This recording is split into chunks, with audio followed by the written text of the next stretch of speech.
અમદાવાદમાં મુસ્લિમ વિસ્તારોમાં ભારે મતદાન થયું છે। મુસ્લિમ મતદારોમાં ભારે ઉત્સાહ દેખાયો છે। સવારે મોટી સંખ્યામાં મુસ્લિમ મતદારોએ મતદાન કર્યું। હજુ પણ લોકો મતદાન કરવા માટે બૂથ પર પહોંચી રહ્યા છે। લાંબી લાઈનો જોવા મળી છે।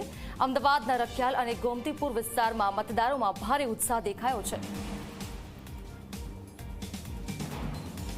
લોકસભા ચૂંટણીના ત્રીજા તબક્કાનું મતદાન સવારે 7 વાગ્યાથી શરૂ થયું છે। અમદાવાદ શહેરમાં વાત કરીએ તો શહેરના જુદી જુદી 4 બેઠકનો જે મતક્ષેત્ર છે તે અસર કરે છે। હાલમાં ઝી 24 કલાકની ટીમ અમદાવાદ પૂર્વ બેઠક અંતર્ગત આવતો જે બાપુનગર ગોમતીપુર તરફનો જે વિસ્તાર છે ત્યાં ઉપસ્થિત છે। આપ જોઈ શકો છો વિસ્તારનું એક જે મતદાન મથક છે ત્યાં જુદા જુદા બૂથ આવેલા છે અને કેટલાક બૂથ ઉપર મતદારોની લાંબી કતારો પણ જોવા મળી રહ્યા છે। સૌથી મહત્વની બાબત એ જ લોકોને જે ડર હતો, જે અપેક્ષા હતી, ગરમી, અસહ્ય ગરમી છે, તેમ છતાં કેટલાક મતદાન મથકો પર મતદારોનો જે ઉત્સાહ છે તે ખરેખર પ્રશંસનીય છે।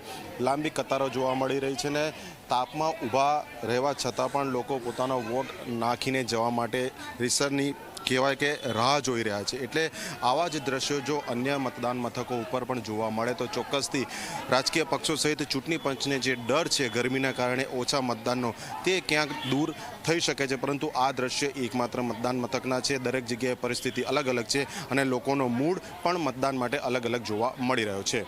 કેમેરા પર્સન મુકેશ ચૌહાણ સાથે અર્પણ કાયદાવાલા ઝી મીડિયા, અમદાવાદ।